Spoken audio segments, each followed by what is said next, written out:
fondo, aún quería control, y lo sentí en la forma en que salió por la puerta como si no hubiera pasado meses esquivando conversaciones reales, en cómo llamó a nuestro acuerdo justo, como si la justicia hubiera formado parte alguna vez de su ecuación. 3 semanas después desaparecieron 3.000 € y el hombre que prometió nada de juegos acababa de hacer su primer movimiento. Fue un jueves cuando llegó la segunda alerta. Estaba haciendo cola en correos, con los brazos llenos de sobres acolchados y etiquetas preimpresas, esperando detrás de una mujer que intentaba devolver una batidora sin la caja original. El zumbido vino del bolsillo lateral de mi bolso. Una sola vibración, pero supe lo que era antes de mirar. Ya en el coche revisé el móvil. Retiro de 5.000 € de cuenta conjunta CaixaBank. Sin concepto, sin explicación, sin titubeos. Hice una captura de pantalla. Aún así, mi expresión no cambió. Sin sobresaltos, solo una larga inhalación por la nariz, como si me preparara para el aire frío. 5.000, no 3, como la primera vez. Se estaba volviendo más atrevido, o quizás más desesperado. No le llamé, no le escribí. No había nada que preguntar, ya lo sabía. Lo que me llamó la atención no fue la cantidad. Fue el cambio, el momento, la ligereza del gesto. Pensó que no me daría cuenta, pensó que había pasado página, que estaba demasiado dolida, o distraída, o pasiva como para estar pendiente. Tal vez asumía que yo era como la mujer que había construido en su cabeza, amable, ordenada, inofensiva. Alguien que se preocupaba demasiado por mantener la paz como para enfrentarse. Malinterpretó el silencio. No exploto, no confronto en público, pero jamás ignoro lo que es mío. De vuelta en mi piso, dejé el bolso sobre la isla de la cocina, saqué el portátil y entré al portal del banco. Ahí estaba, otra vez, claro y preciso. Su nombre, la hora, el historial de movimientos. Sin ambigüedades. Abrí una carpeta de cartón y deslicé dentro las capturas impresas. Añadí una pestaña. La etiqueté con la fecha. Él pensaba que lo olvidaría, o que lo perdonaría, o que esperaría demasiado. Pero ya había llamado al banco tras la primera retirada, solo para hacer preguntas tranquilas, objetivas. Tomé notas, apunté nombres, revisé su política sobre cuentas conjuntas, sobre acuerdos verbales, sobre reclamaciones por fraude. El sistema aún no estaba de mi parte, pero yo ya estaba construyendo la estructura. Esa es la cuestión con hombres como Marcos. Creen que solo cuenta lo que hace ruido, lo dramático, lo que exige atención. Pero yo no buscaba ser vista, buscaba ser precisa. Pasé el resto de la tarde imprimiendo documentos. Extendí todo sobre la mesa del comedor como piezas de un puzzle. Fecha, cantidad, destinatario. Los emparejé con entradas del calendario, con antiguos mensajes, con recibos de servicios. Marqué lo que él había prometido pagar y lo que ni siquiera había tocado. Ninguna de sus transacciones coincidía con nuestro acuerdo, ni una sola. Esto no era un malentendido, no era alguien que tomaba un poco, pensando devolverlo. Esto era un robo, silencioso, intencional y dolorosamente familiar. Pensó que seguiría siendo blanda, pero la ternura no es debilidad, y yo ya estaba preparando el caso. Para la mañana del sábado, la carpeta ya no era solo un contenedor, era una declaración. Despejé la mesa como solía hacerlo antes de una reunión con clientes. La limpié, abrí las persianas lo justo para que entrara la luz y coloqué el material en un lateral. Folios, subrayadores, pestañas adhesivas. Esto no era una reacción, era una respuesta. Precisa, con intención. Entré de nuevo en la banca online y filtré por fecha. Todas las transacciones expuestas, hora exacta, método de acceso, destinatario.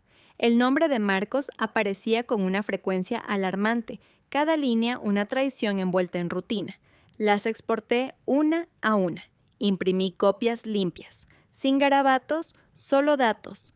Luego anoté al margen cada retirada, la hora exacta en que se suponía que se iba a gastar y lo que realmente habíamos acordado. Los números no mentían, se alineaban como migas de pan. 3.000 € un jueves por la noche, 5.000 € durante su hora habitual de gimnasio, sin facturas pendientes, sin avisos, solo silencio por su parte y el sonido del dinero deslizándose en silencio desde mi futuro. Él asumió que no investigaría tanto, que aceptaría el golpe y me diría a mí misma que tenía que seguir adelante. Pero no me había visto gestionar eventos para 100 clientes a la vez. No había visto las hojas de cálculo con las que organizaba planos de mesas, cronogramas logísticos, planes de contingencia. Yo no improvisaba, ejecutaba. Revisé nuestros mensajes. Volví a la semana en que rompimos, a las líneas en las que confirmaba, claro como el día, que la cuenta conjunta quedaría, intacta hasta que todo estuviese liquidado. Captura de pantalla, impresión, archivo. Subrayé sus palabras en amarillo, no por vanidad, para recordar. Cada documento tenía su sitio, la carpeta creció, hoja a hoja. Usé pestañas para las transferencias, una sección aparte para la comunicación y una final para el acuerdo. No era un contrato, pero era suficiente. Al final redacté un breve resumen, un párrafo. Objetivo, fechado, firmado. No se lo conté a nadie, ni relatos dramáticos a mis amigas, ni mensajes nocturnos buscando consuelo. Esto no iba de compasión, iba de verdad, de documentar lo que personas como Marcos cuentan con que se olvide o se distorsione. Esa tarde me quedé de pie frente a la carpeta y la cerré con ambas manos. Pesaba más de lo que su tamaño sugería. No se trataba de 8.000 €, no de verdad. Se trataba de la suposición de que no me daría cuenta, de que no actuaría, de que mi silencio era un hueco por el que podía pasar sin consecuencias. Se había equivocado, porque la verdad no era algo que yo necesitara gritar, era algo que necesitaba demostrar, y acababa de reunir todas las pruebas. Esa tarde extendí las impresiones sobre la mesa del comedor como si estuviera reconstruyendo una escena del crimen. Cada transacción era una migaja, cada hora una pisada en una ruta que Marcos creyó poder recorrer sin dejar huellas. Pero se equivocaba. Los primeros 3.000 € se habían retirado un jueves por la noche, los siguientes 5.000 € justo después del mediodía de un lunes. Ambos movimientos coincidían con momentos que podía ubicar, su rutina de gimnasio, sus pausas habituales entre clientes. Conocía su ritmo mejor de lo que él imaginaba. No estaba desesperado, era oportunista, y asumió que no descubriría el patrón, pero ahí estaba, desplegado sobre la mesa en blanco y negro. Los intervalos entre las retiradas se acortaban, las cantidades aumentaban. No estaba esperando a ser descubierto, apostaba a que yo no miraría. Codifiqué las entradas por colores: verde para facturas conocidas, rojo para retiradas personales, amarillo para los mensajes que intercambiamos esos mismos días. Estaba todo ahí, su voz diciendo una cosa, sus actos revelando otra. No había confusión, ni error técnico, solo robo, ejecutado en pequeñas dosis silenciosas. Eso era lo que más me perseguía. No el dinero, sino el método, la arrogancia, la forma en que se movía como si el tiempo jugara a su favor, como si creyera que yo sería demasiado buena o demasiado avergonzada como para actuar. Marcos siempre se enorgullecía de su encanto, siempre tenía la frase adecuada, la risa fácil, ese gesto desenfadado sobre el hombro que desarmaba. Pero el encanto no resiste un examen minucioso, resbala, se diluye, y ahora se deshacía. Añadía al archivo el último pago del alquiler, ese que prometió compartir, pero del que se desentendió en silencio. Aún guardaba el recibo. Por supuesto que sí. Lo archivé detrás del historial de retiradas, otra pequeña mentira integrada al expediente. Después vinieron los mensajes. Recorrí de nuevo nuestro historial de conversaciones, esta vez más despacio. Capturé pantallazos de cada promesa, cada garantía, cada frase lanzada con naturalidad y que ahora contrastaba directamente con lo que había hecho. Los agrupé por tema, los etiqueté con fechas. Era como ver caer una máscara en retroceso. Todas las pistas que no vi, ahora iluminadas por la retrospectiva. Nada de esto fue impulsivo, fue calculado, y esa certeza deshizo cualquier ternura que quedara. Esto no era solo limpiar un desastre, era negarse a fingir que nunca había existido uno. A medianoche, la cronología estaba completa, la carpeta organizada, mi determinación absoluta. Él creyó que el silencio significaba rendición, que por no alzar la voz no estaba prestando atención, pero la verdad es que no olvido, documento. Y ahora, la historia que él pensaba escribir solo tenía una segunda autora, y yo casi estaba lista para publicarla. Hice la llamada un martes por la mañana. La línea de atención al cliente del banco estaba tranquila al principio. Una música suave, una voz educada que pedía mi nombre y el número de cuenta. Respondí a cada pregunta con el mismo tono que usaría para hacer un pedido. Serena, imperturbable, como si fuera rutina. Pero no lo era. Esto era el punto de inflexión. Llamo para reportar movimientos no autorizados en una cuenta corriente conjunta, dije. Hubo una pausa al otro lado, de esas que hacen quienes han sido entrenados para no reaccionar. Luego, la representante pidió detalles. Le di todo, fechas, cantidades, nombres de destinatarios. No me interrumpió. Solo tecleó. Cuando pidió contexto, le ofrecí los hechos, sin emoción. Mi ex y yo acordamos que la cuenta permanecería intacta hasta saldar los gastos conjuntos. Él accedió a los fondos, sin aviso. Hay un patrón, tengo la documentación. Su tono cambió sutilmente. Seguía siendo profesional, pero ahora más firme. Me preguntó si tenía copias de las transferencias. Las tenía, capturas de pantalla, impresiones, una cronología. Me preguntó si ya había presentado una queja formal. Lo había hecho la noche anterior a través del portal online. ¿Clasificaría esto como un uso intencionado indebido? Sí, respondí, sin duda. Me dio un número de expediente. Me transfirió al departamento de fraude. Una segunda voz respondió, más aguda, rápida, entrenada.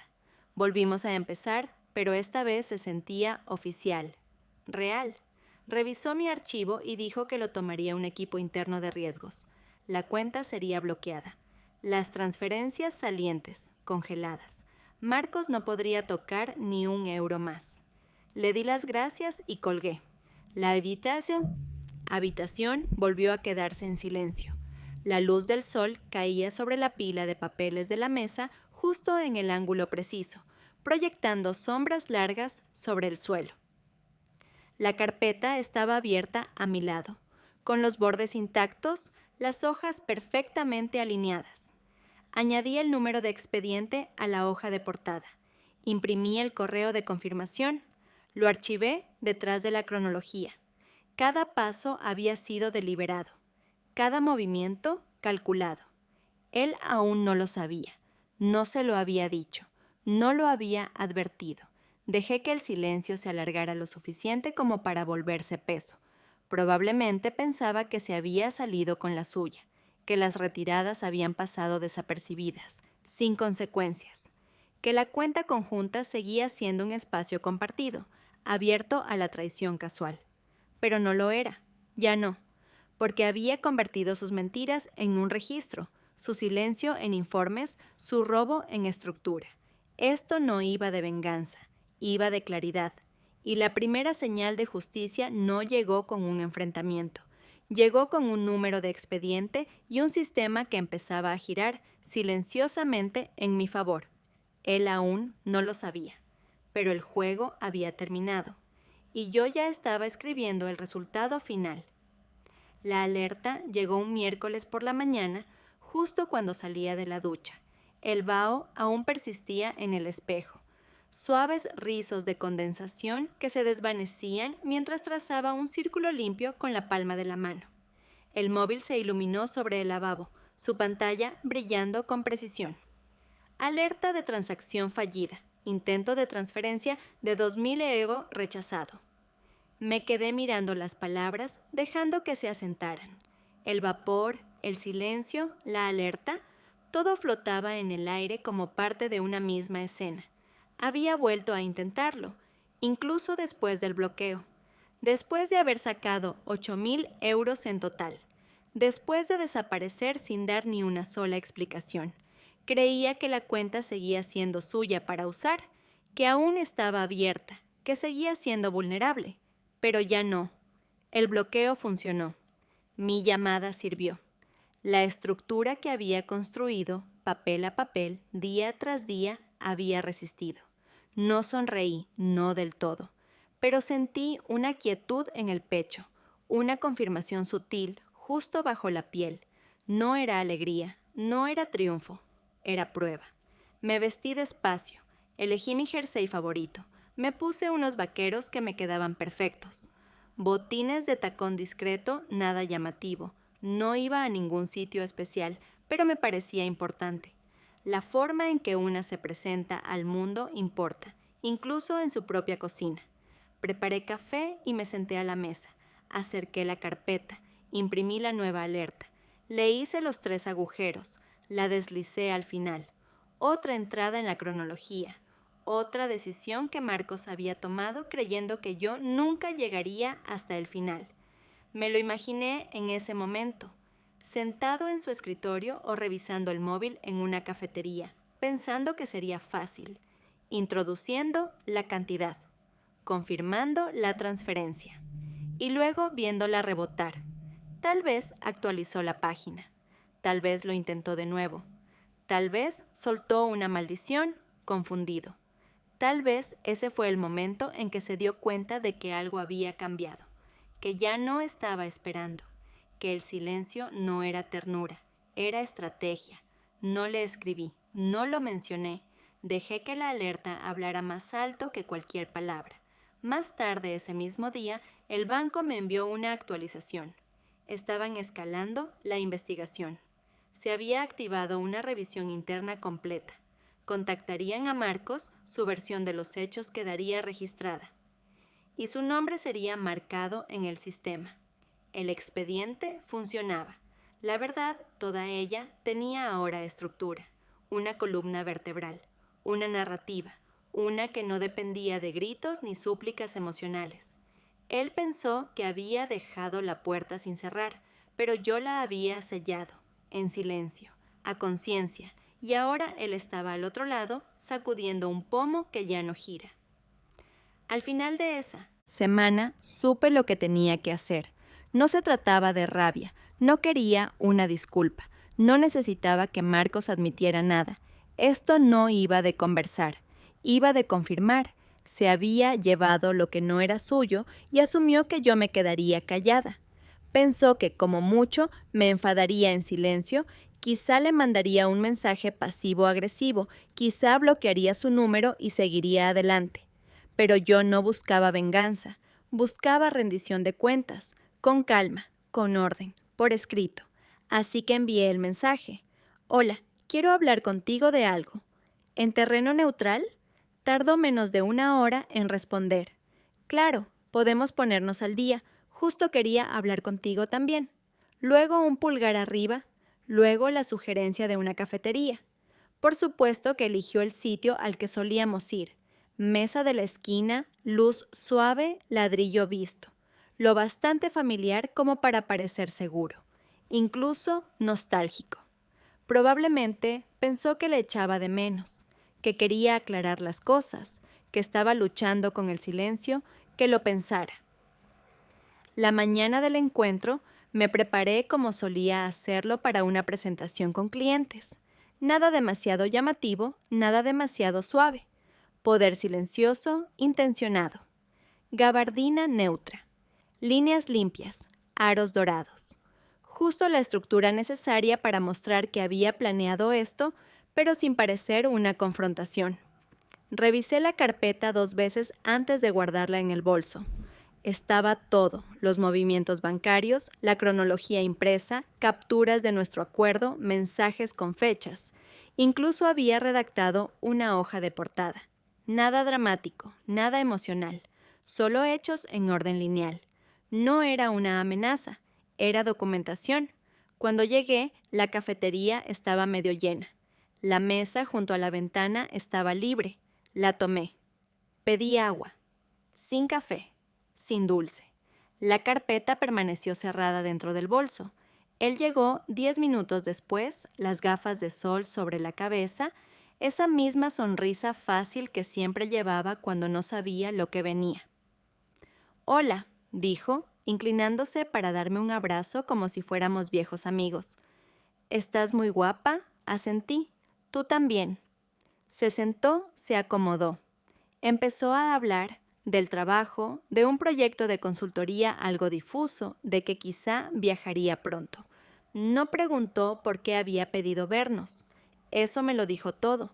Marcos pensaba que era una reunión informal, que yo necesitaba sentirme cerca de algo que ya había terminado, pero yo no vine buscando cerrar nada. Vine a poner los hechos sobre la mesa. Y mientras él hablaba, tranquilo, ensayado, cómodo, yo esperaba, con la mano descansando suavemente sobre el bolso en mi regazo. La postura firme, la mirada clara, porque él no tenía idea de que la historia que estaba contando ya había terminado y que yo había traído el final conmigo. Él seguía hablando. Marcos se recostó en la silla como si fuera una tarde cualquiera. Tamborileaba los dedos contra el vaso mientras hilaba historias sobre nuevos proyectos, antiguos contactos, planes futuros vagos. Hablaba como si actuara para alguien que todavía quería creer en él. Pero yo no, ya no. Asentía de vez en cuando, lo justo para mantener el ritmo. Dejé que confundiera la cortesía con suavidad, la compostura con calidez. No notó el peso de mi silencio, no sintió el cambio de temperatura. Estaba demasiado ocupado narrando una versión de sí mismo que ya había caducado. «Me alegra que hayamos quedado», dijo sonriendo por encima del borde de su bebida. «No tiene por qué ser incómodo entre nosotros, ¿sabes?» Incliné un poco la cabeza, sin sonrisa, sin respuesta. Él lo tomó como un sí. Por supuesto que sí. Para Marcos, la comodidad era una moneda de cambio. Si no gritabas, si no llorabas, entonces todo debía de estar bien. Medía el daño en decibelios. No entendía que el silencio podía cortar más que cualquier grito. Llegaron las bebidas. Agradeció a la camarera con ese encanto ensayado al que siempre recurría para suavizar el ambiente. Esperé a que se alejara. Entonces, con calma, abrí el bolso y saqué la carpeta. La coloqué con cuidado sobre la mesa. Mis dedos descansaron sobre la tapa, firmes y tranquilos. Marcos se detuvo. Su sonrisa titubeó, apenas un instante. No lo suficiente para que cualquiera lo notara, pero yo sí. «¿Qué es eso?», preguntó, con una voz que intentaba mantenerse casual. La deslicé hacia él. «Documentación». Dudó, luego la abrió. La primera página lo miraba de frente. Extracto bancario, su nombre rodeado en rojo. Pasó la hoja, cronología, detalle de transacciones, capturas de pantalla de mensajes con fecha y hora. No dijo nada, yo tampoco, solo observé. Observé el cambio en su postura, cómo sus dedos desaceleraban al pasar las páginas, el leve endurecimiento de su mandíbula mientras intentaba procesar qué era aquello y qué significaba. Levantó la vista buscando alguna pista. En mi rostro, una dulzura, una sonrisa, una salida, pero no le di nada, porque no había ido por una reacción, había ido por el cambio, y lo estaba viendo suceder ahí mismo, al otro lado de una mesa de cafetería donde él pensaba que su encanto lo llevaría una milla más. La carpeta decía todo lo que yo no. Cada euro, cada mentira, cada suposición que hizo sobre quién era yo y hasta dónde llegaría. Ahora el aire entre nosotros pesaba más que el papel. Y por primera vez, Marcos Salazar tenía el aspecto de un hombre que había perdido el control de la narrativa. Pasó otra página. Cronología. Capturas de pantalla. Un desglose limpio, cronológico, que no dejaba espacio para la ambigüedad. Observé el cambio en su expresión. No era pánico, aún no, pero sí algo más frío. Realización. Marcos no habló al principio. Pasó los dedos por el borde de la hoja como si la textura pudiera ayudarle a entender, como si suavizara los bordes de lo que estaba leyendo. Finalmente carraspeó. «Has, yo no pensé que fuera a ser para tanto». Su voz sonaba más baja ahora, menos segura. No parpadeé. Pasó a los mensajes, aquellos donde había acordado, claramente, que la cuenta conjunta se mantendría intacta hasta saldar todos los gastos. Yo había resaltado las fechas, subrayado sus respuestas. «Mi intención era devolverlo», murmuró, casi en susurro.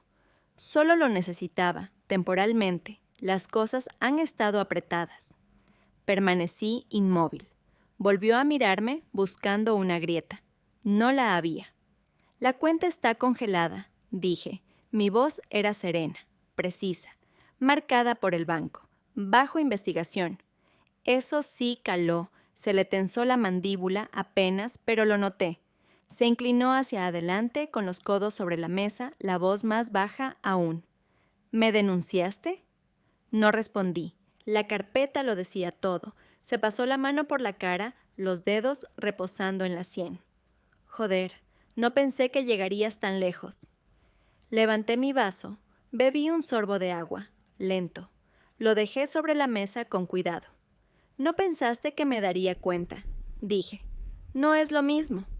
Abrió la boca, la cerró, volvió a tomar la carpeta, como si leer las mismas páginas por segunda vez pudiera reescribirlas, como si los números pudieran cambiar, como si la verdad fuera a parpadear. No lo hizo.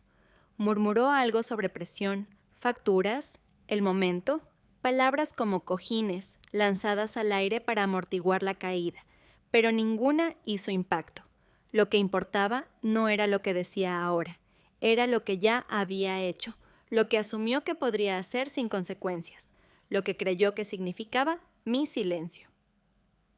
Me levanté, saqué un billete de 20 del bolsillo del abrigo y lo dejé bajo el vaso. Suficiente para cubrir ambas consumiciones, lo justo. «He terminado aquí», dije, ajustando la correa del bolso. «El banco te contactará. Tal vez también la policía. Eso ya no es cosa mía». No esperé su respuesta. No la necesitaba. Ya lo había dicho todo en los espacios entre esas páginas, en las decisiones que tomó cuando creyó que nadie lo veía. Al salir a la luz del día, lo sentí. No era victoria, ni siquiera satisfacción. Era algo limpio, el sonido de una puerta que se cierra, a mi manera. No me fui lejos, solo crucé la calle hasta un pequeño banco bajo un olmo frondoso. El aire seguía fresco, con restos de la lluvia de anoche, y los ventanales de la cafetería brillaban con el reflejo del sol de última hora de la tarde. Me senté en silencio, la carpeta de nuevo en el bolso, intacta. Dentro, Marcos no se había movido. Desde mi sitio podía verlo a través del cristal. Seguía encorvado sobre la mesa, aún hojeando la carpeta, todavía intentando comprender lo que acababa de ocurrir, pero ya no leía. No de verdad. Estaba mirando, como si las páginas pudieran reordenarse solas en algo más indulgente, como si la tinta roja pudiera desvanecerse si parpadeaba el tiempo suficiente. No tocó su bebida, no miró el móvil. Solo se quedó ahí, un hombre que por fin había comprendido que ya no tenía el guión en las manos. Lo vi volver al principio. La portada le devolvía la mirada. Resumen claro, fechado, firmado, compilado como un informe profesional. Sin rabia, sin acusaciones, solo hechos. Eso era lo que más lo descolocaba. No había escena contra la que empujar, ninguna voz alzada con la que discutir. Solo la certeza silenciosa de alguien que ya había actuado antes de que él siquiera supiera que estaba expuesto. Imaginé lo que estaría pensando. ¿Hasta dónde ha llegado? ¿Cuánto sabe? ¿Cuánto tiempo lleva preparando esto? No tenía que adivinar. Ya había visto esa expresión antes, cuando discutíamos por cosas más pequeñas, pagos de alquiler, promesas olvidadas, recibos extraviados. Entonces, siempre encontraba una forma de girarlo todo, de diluir la tensión con bromas, halagos, una disculpa suave envuelta en distracción. Pero esa versión de mí ya no. Existía. La mujer que cedía por mantener la paz, que dudaba tanto de sí misma que acababa en silencio, esa mujer había construido una carpeta. Después de 20 minutos, Marcos finalmente se levantó. No dejó la carpeta, se la metió bajo el brazo, apretada, como si fuera un secreto frágil, aún intentando controlar la narrativa, aún fingiendo que podía contener los daños. Se detuvo en la puerta de la cafetería, miró a ambos lados, luego sacó el móvil. No llamó, solo se quedó mirando la pantalla, desplazando el dedo, pensando. Quizá estaba releyendo nuestros antiguos mensajes, buscando algo que pudiera retorcer, una escapatoria, una fisura, una vía de regreso. Pero no quedaban fisuras, porque yo había dejado de esperar que él llenara el silencio con verdad, y había empezado a escribir la mía. Me quedé en el banco hasta que desapareció calle abajo, los hombros tensos con un orgullo que ya no se sostenía. No miró atrás, pero aunque lo hubiera hecho, no habría visto arrepentimiento en mi rostro. Habría visto algo más firme, la expresión de una mujer que no necesita permiso para cerrar una historia. El primer mensaje llegó esa misma tarde. Solo 5 palabras. ¿Podemos hablar un momento? Sin signos de puntuación, sin contexto, sin disculpa. No respondí. Lo leí una vez, dejé que el indicador de leído apareciera debajo de su nombre, luego dejé el móvil a un lado y terminé de preparar la cena. Verduras al horno, quinoa, una copa de vino. El tipo de comida que antes compartíamos, ahora servida en un solo plato. 1 hora después, volvió a escribir. Creo que deberíamos aclarar las cosas. No tiene por qué ser algo feo. Tampoco respondí a ese, porque no era algo feo. No de mi parte, estaba estructurado, archivado, bajo investigación. Solo era un lío si no lo habías visto venir. A la mañana siguiente, otro mensaje. ¿De verdad bloqueaste la cuenta? Ese sí me hizo detenerme, no por lo que preguntaba, sino por cómo lo hacía. El tono, la incredulidad, como si aún no pudiera aceptar que lo hubiera hecho, como si la idea de que yo actuara sin consultarlo, sin previo aviso, fuera algo fuera de su concepción sobre lo que yo era capaz de hacer. Ese siempre fue su punto ciego. Creía que el silencio significaba debilidad, pero mi silencio estaba haciendo más trabajo del que sus palabras pudieron hacer jamás. No lo bloqueé, no lo necesitaba. Que escribiera lo que necesitara escribir. Que se revolviera. Sus mensajes se convirtieron en un goteo constante. Cada uno con una máscara distinta. Uno era nostálgico. ¿Te acuerdas de aquel finde en Asturias? No dejo de pensar en la casa rural. Otro, a la defensiva. Podrías haberme pedido el dinero. No hacía falta llegar a esto. Y luego, ¿de verdad vas a dejar que un banco se meta entre nosotros? Como si esto fuera por el banco, como si el banco hubiera sido quien tomó lo que no era suyo. Pero dejé que se acumularan. Los leí, los archivé. Hice capturas de los más reveladores. Los añadí a la carpeta, no porque necesitara más pruebas, sino porque cada mensaje confirmaba lo que ya sabía. Marcos no entendía las consecuencias a menos que vinieran con ruido, pero esto no era ruido, era precisión, y el silencio era la parte más afilada de todas. Llamó una vez, dejé que sonara. El buzón de voz era una mezcla suave de enfado y súplica. Sabes que nunca te haría daño de verdad, dijo. Sabes cómo soy, pero ese era el problema. Sí que lo sabía, mejor de lo que él jamás me conoció a mí, y esta vez saber fue suficiente.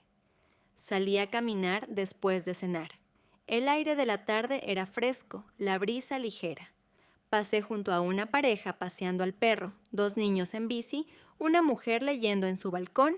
El mundo seguía, y yo también, sin contestar, sin titubear, sin mirar atrás. El correo oficial llegó el martes siguiente. Asunto: actualización del estado del caso de fraude. Lo abrí con las manos firmes, sin prisas, sin expectativa.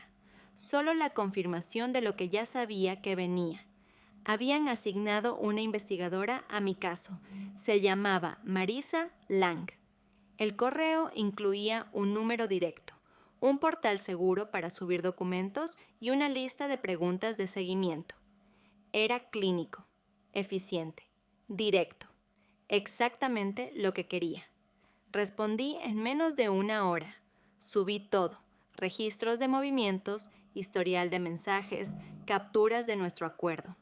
Incluí una declaración firmada que resumía los términos que Marcos y yo habíamos pactado antes de que empezaran las retiradas. Cada página estaba etiquetada, cada archivo nombrado con fecha y contenido. Sin desorden, sin emoción, solo estructura. Marisa me llamó esa misma tarde. Su voz era tranquila, con experiencia, el tipo de tono que no se inmuta, que no cede. Me agradeció por el nivel de detalle en la documentación y luego hizo algunas preguntas para aclarar. ¿Cuál fue la última? ¿Transacción sobre la que ambos estuvieron de acuerdo? El 3 de abril. ¿Has recibido algún mensaje suyo reconociendo las retiradas? No, solo negaciones y mensajes vagos después de que se congeló la cuenta. ¿Le has confrontado directamente? Sí, una vez, en un lugar público. Admitió haber tomado el dinero, pero minimizó el impacto. Hubo una pausa breve. Luego dijo: has sido muy meticulosa. No respondí al cumplido. Solo contesté su siguiente pregunta. La llamada duró 15 minutos. Cuando terminó, añadí el resumen a la carpeta.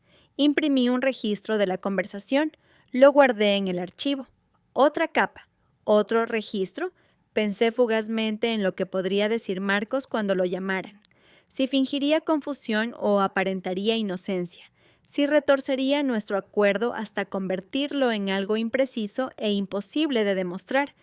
Pero no me detuve ahí, porque él no tenía la carpeta, no tenía las capturas, no tenía la secuencia, tenía suposiciones, yo tenía pruebas. Después de la llamada, me acerqué a la ventana. La luz del final de la tarde tenía un ángulo más suave ahora, proyectando sombras largas por el suelo. El piso estaba en silencio, pero no vacío. Había algo vivo en ese silencio ahora, algo sólido. Esto no iba de revancha, iba de evidencia, de que se puede actuar sin gritar, de que los límites no necesitan trazarse con rabia para mantenerse firmes, de que la protección no tiene que parecer una armadura para ser inquebrantable. Marcos pensaba que me había dejado atrás, que me había dejado en silencio, revisando facturas, pero yo siempre estuve por delante. Y ahora también el sistema lo estaba observando. Los días que siguieron avanzaron con una ligereza que no me era familiar. No porque todo estuviera resuelto, aún quedaban llamadas por recibir, informes en revisión, sino porque la niebla se había disipado. Las dudas constantes, las explicaciones excesivas, las concesiones desaparecidas. Empecé a repasar momentos que antes había pasado por alto, pequeñas cosas que, con el tiempo, resonaban más fuerte. Aquella vez que tomó prestada mi tarjeta para echar gasolina y luego olvidó mencionar la compra online que vino después. El mes que juró haber pagado su parte del alquiler, pero nunca encontró el comprobante. La forma en que usaba los halagos para salir de preguntas incómodas, cómo convertía la tensión en ternura con demasiada facilidad. Entonces yo cedía. Me decía a mí misma que no debía exagerar, que no valía la pena discutir, que él tenía buenas intenciones, pero tener buenas intenciones no es lo mismo que actuar bien. Y los patrones no mienten. Lo que Marcos me quitó no fue solo dinero, fue la certeza que antes llevaba conmigo, la confianza de que la justicia se mantendría si yo seguía siendo serena, generosa, disponible. Él no me rompió, solo fue desgastando el suelo bajo mis pies, centímetro a centímetro, encanto tras encanto. Ahora lo veía todo con claridad. Las retiradas no eran una excepción a su carácter. Eran la consecuencia natural de un patrón que ignoré demasiado tiempo. Una noche pasé el rato ordenando fotos antiguas, no por nostalgia, sino para cerrar el círculo. Instantáneas de vacaciones, cenas, domingos por la mañana con café, libros y listas compartidas a medias. Parecíamos felices. Y quizá lo fuimos, a ratos, pero incluso en esas imágenes ahora notaba el desequilibrio. Mis sonrisas tenían peso, esfuerzo, inversión. Las suyas parecían evasión. Él siempre supo que yo era capaz, solo que nunca pensó que dirigiría esa capacidad hacia él. Pero lo hice, y no con rabia, con hechos, con fechas, con paciencia. Guardé las fotos en el sobre, lo cerré y lo deslicé al fondo del cajón del escritorio. No las borré, solo las archivé. Eso era sanar para mí, no quemar el pasado, catalogarlo, porque no estaba borrando la historia, estaba recuperando la autoría. Esa noche encendí una vela en el salón. Dejé que el aroma a sándalo flotara por el silencio. Dejé el móvil en la encimera, boca abajo. No necesitaba comprobar si Marcos había escrito. No necesitaba saber qué versión de la historia se estaba contando a sí mismo, porque la mía estaba completa. Y no necesitaba aprobación, solo necesitaba verdad, y yo ya la había entregado. Fue un jueves por la tarde cuando llegó el último mensaje, otro correo del banco. La línea de asunto, simple, casi estéril. Actualización del estado del caso de fraude. Revisión final completada. Lo abrí sin dudar, sin miedo, sin esperanza, solo con quietud. Dentro había un breve párrafo, sin tecnicismos, sin adornos. La investigación había concluido. Mi reclamación había sido validada. Las retiradas se consideraban no autorizadas según el acuerdo de la cuenta conjunta. El acceso de Marcos había sido revocado de forma permanente. Tenía derecho a una compensación, si decidía. Presentar cargos, el informe estaba disponible bajo solicitud. Ahí estaba, no venganza. Validación. No reenvié el correo a Marcos. No envié una captura de pantalla. No respondí a ninguno de sus mensajes antiguos, aún sin leer en mi bandeja de entrada.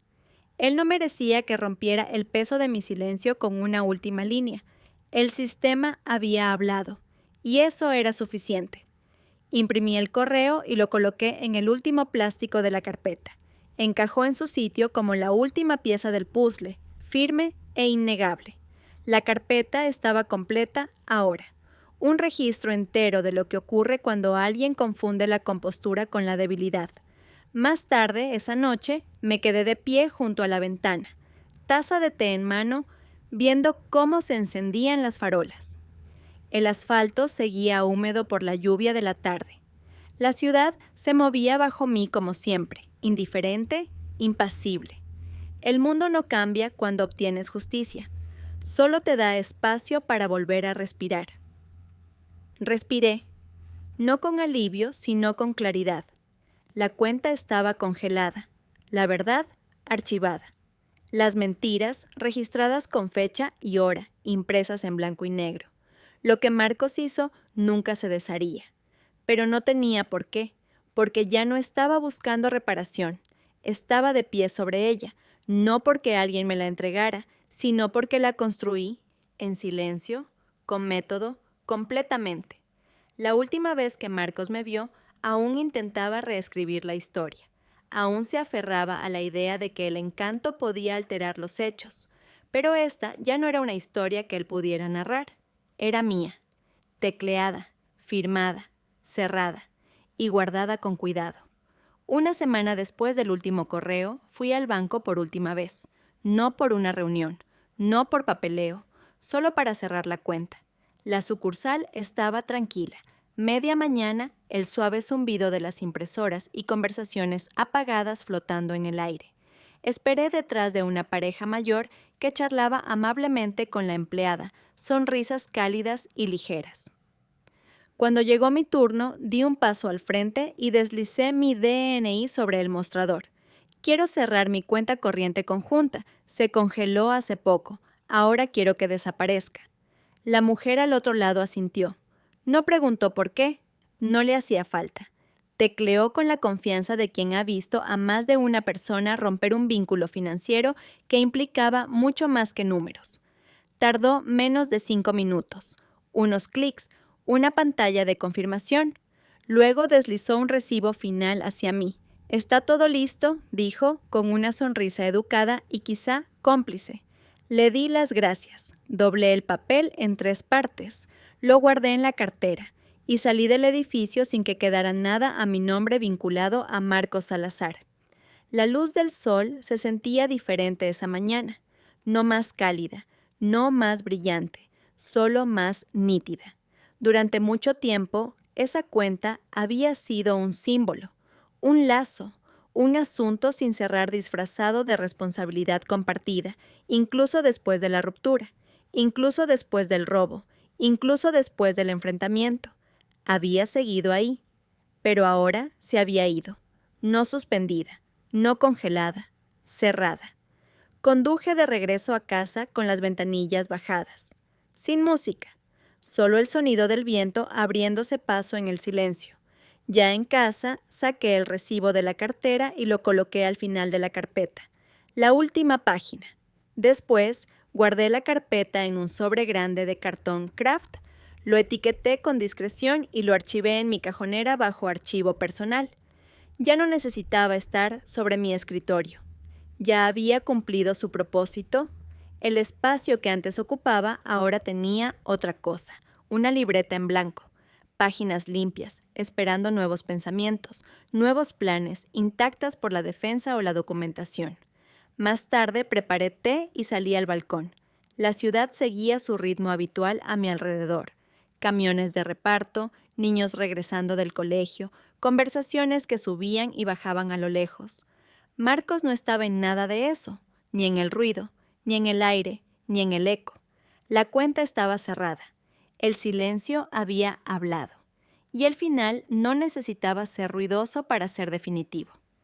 En algún momento del camino dejé de revisar si había mensajes suyos, no por evasión, sino porque ya no esperaba que viniera nada valioso de esa dirección. Marcos se había quedado en silencio, o quizá fui yo quien lo apagó tan por completo que incluso su ruido dejó de registrar. En cualquier caso, el silencio permanecía, y esta vez se sentía merecido. Aún recibía alertas bancarias, campanitas suaves cuando se aprobaba un cargo, cuando cambiaba un saldo, cuando se publicaba un nuevo extracto. Antes, esos sonidos despertaban un temor sutil, un pulso de ansiedad bajo la superficie. Ahora eran distintos. Ya no eran recordatorios de lo que se había llevado. Eran confirmaciones de lo que yo había recuperado. Vigilancia, autonomía, límites. Ya no miraba la cuenta, porque ya no existía, pero me miraba a mí misma, con atención, con intención. Observaba los espacios donde antes vivía la confianza y los protegía no por miedo, sino por respeto. Por la versión de mí que no alzaba la voz. Por la que aún así actuaba. Por la que documentaba, que se movía en silencio, que jamás confundía el callar con rendirse. Esa versión merecía cuidado. Merecía un futuro que no cargara con la memoria, ni con el permiso, ni con la disculpa. Pensé en la mujer que era antes de la cuenta, antes de Marcos, la que creía que la justicia se podía dar por sentada, que las buenas intenciones equilibraban todo. Ella no era ingenua, era esperanzada. Pero la esperanza, en manos de alguien descuidado, se convierte en riesgo, así que la recuperé. Dejé de hacer espacio para quienes no llegaban con cuidado. Dejé de explicar el silencio como fragilidad. Y dejé de confundir evitar con estar en paz. Porque lo que aprendí, página a página, movimiento a movimiento, fue esto. El silencio no significa ser pequeña, no significa pasividad, y nunca significa estar sin poder. El silencio puede ser un límite, puede ser una respuesta, puede ser la forma más clara de decir hasta aquí. Recordé algo que Marcos me dijo en los primeros días. Tienes una calma que casi intimida. Entonces me reí. Lo tomé como un cumplido que no llegué a entender del todo. Ahora lo veo con claridad. Él notó el acero bajo la suavidad, solo que nunca pensó que acabaría dirigido hacia él. La calma no era mi debilidad, era mi arma, y no necesitaba levantarla con fuerza para hacerla valer. Es fácil pasar por alto a las mujeres silenciosas, las que no explotan, las que no montan escenas, las que no gritan en público ni suplican en privado.